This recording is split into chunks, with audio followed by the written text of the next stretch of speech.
La yourte, c'est un chemin d'initiation, donc pour moi en tout cas, c'est un chemin d'apprentissage pour retrouver le contact avec cette nature que nous avons distanciée par la science, la technique.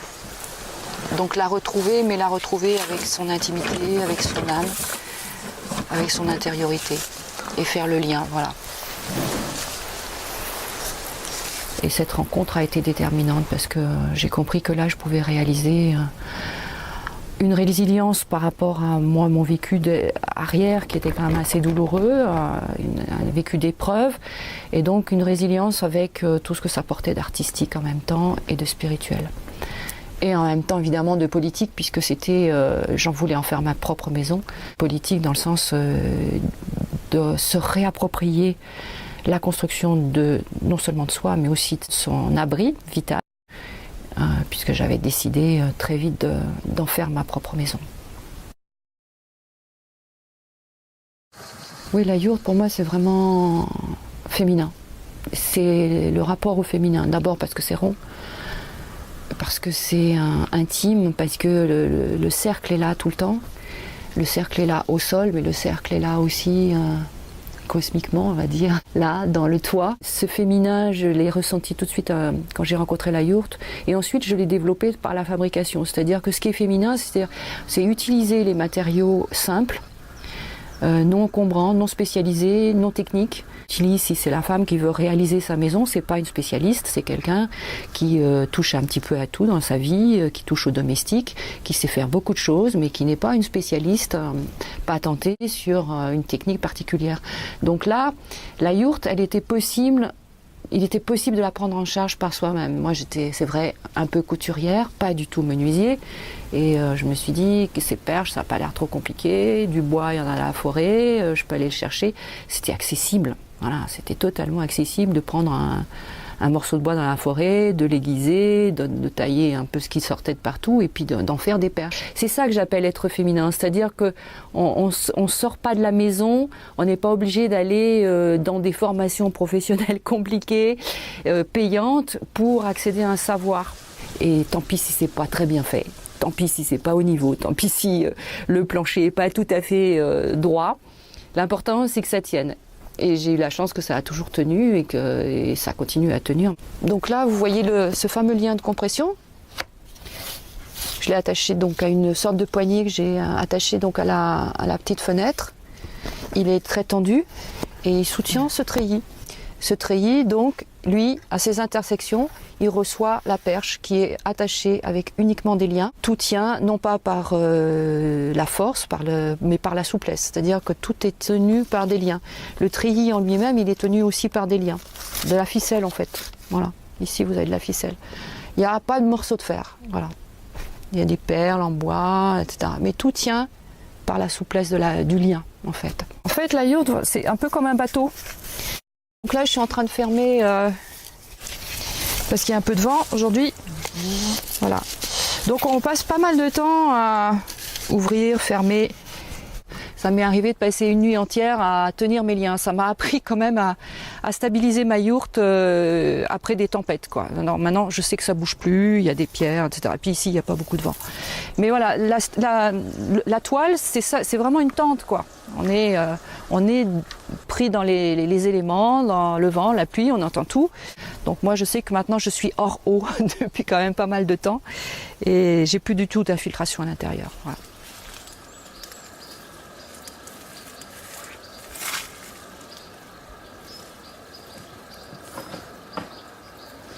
La yourte est dans un vide juridique, donc c'est vrai que pour les précurseurs, ça a été relativement facile.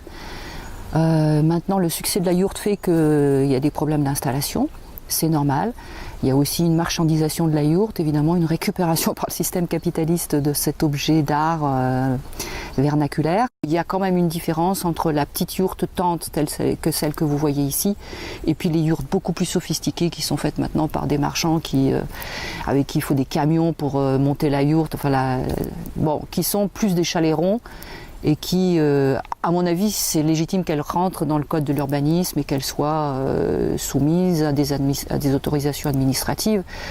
Ce qui n'est pas le cas pour des simples tentes, et j'espère qu'on va pouvoir quand même continuer à dépendre de la législation du camping, qui est une des législations les plus cool, disons, d'Europe. On est vraiment dans une remise en question politique de l'urbanisme, avec non pas une invasion des zones naturelles et des zones agricoles, mais une remise en question de comment est-ce qu'on cultive, de comment est-ce qu'on pratique l'autosubsistance, comment est-ce qu'on habite. Voilà, c'est une véritable remise en question. Alors, s'intégrer dans le code de l'urbanisme, là, c'est peut-être un petit peu précoce. Moi, je pense que c'est un petit peu trop tôt pour dire que ça va permettre la suite, quoi. Et puis surtout de permettre des installations plus populaires, plus simples. Ouais. Donc là, c'est la future cuisine. Donc ça sera un tipi. Donc je suis en train de faire les perches en ce moment. C'est quand même des perches qui sont hautes. Je les récupère sur mon terrain ou alentour. Et donc je suis en train de coudre à mon atelier couture une toile dans laquelle je vais incorporer des mosaïques transparentes pour que la lumière puisse encore jouer, se refléter à l'intérieur et que ça soit un enivrement perpétuel au niveau de la lumière, parce que la lumière se lève là le matin, le soir elle arrive par là. Donc en fonction de ça, je vais pouvoir la filtrer. Voilà.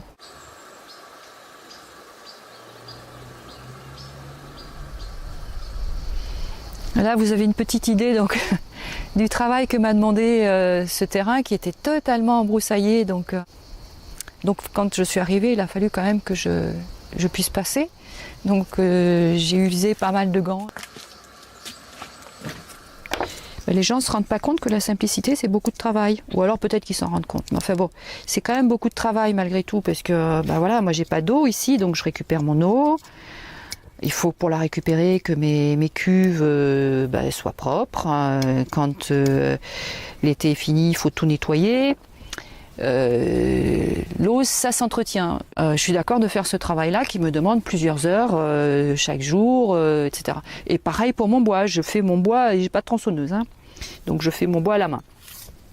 Je me chauffe et je cuisine au bois.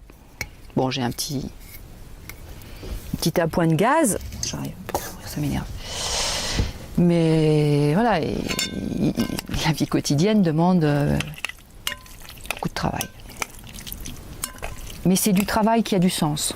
Voilà. Faire son eau, ça a du sens. Ça a du sens et je suis heureuse de faire ça. Voilà. Parce que quand je payais mes factures d'eau et d'électricité sans regarder, sans savoir, et puis si, sachant que ça allait au nucléaire et sachant que ça allait pour des actionnaires qui en ont rien à foutre de la planète, je me sens pas bien. Je peux pas dire que je me sens bien. Je me sens en porte-à-faux avec mes idées. Je me sens pas cohérente. Là, je suis cohérente avec ce que je pense, avec ce que j'ai envie de vivre.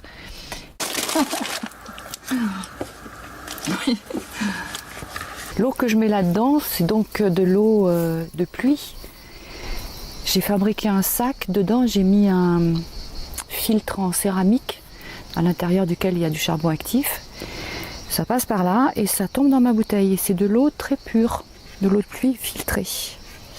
Donc là, je vais aller en chercher dans ma cuve. Donc on fait attention quand on puise l'eau, le matériel avec lequel on la puise. Donc aujourd'hui, ce que je peux vraiment dire que je sais ce que c'est que de se sentir réalisé à l'intérieur de soi et puis d'être heureux en fait, tout simplement. Et ça n'a rien à voir avec des acquisitions matérielles, vraiment rien. Parce que une petite yourte, je l'ai fait de moi avec 3 fois rien et que je ne suis pas riche matériellement, voilà. Et bien au contraire, j'ai l'impression que plus je me suis débarrassée de tout ce qui est superfétatoire, plus j'ai accédé à ce bonheur en fait, à cette capacité de remercier. Voilà. Parce que si on n'est jamais content de ce qu'on vit, qu'on passe son temps dans la plainte, dans la demande et dans le désir aussi, dans un désir perpétuel sans limite, où se trouve le contentement? Donc le contentement, moi je peux te dire que je l'ai gratuitement tous les jours, quoi, dans ce que je vis. Et donc du coup, j'ai transformé ma pauvreté en richesse. Et c'est peut-être ça que j'ai envie de transmettre. C'est peut-être de dire, on n'a pas besoin d'être plein aux as ou de réunir tout ce qui fait une identité réussie dans le social actuellement.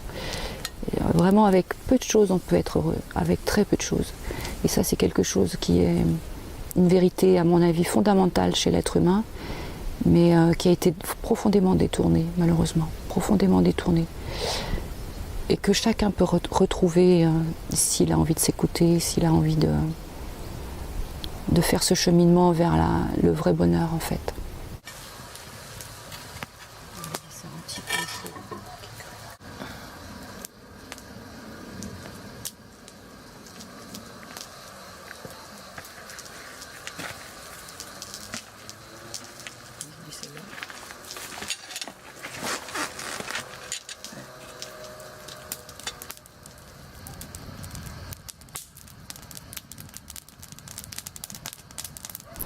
À un moment donné, je suis tellement dans la présence avec ce qui m'entoure et tellement profondément dans le silence à l'intérieur qu'il y a une écoute et un élargissement de la perception en fait.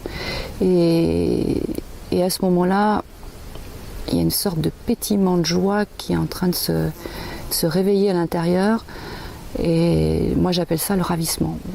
Et cet état-là, c'est tellement puissant et c'est tellement en chemin, je veux dire, ça, j'ai l'impression que c'est jamais fini, que j'ai qu'une envie, c'est de poursuivre ce recueillement, parce que j'ai l'impression qu'on peut encore découvrir des paysages extraordinaires derrière. Donc, je ne sais pas jusqu'où ça peut aller. Voilà.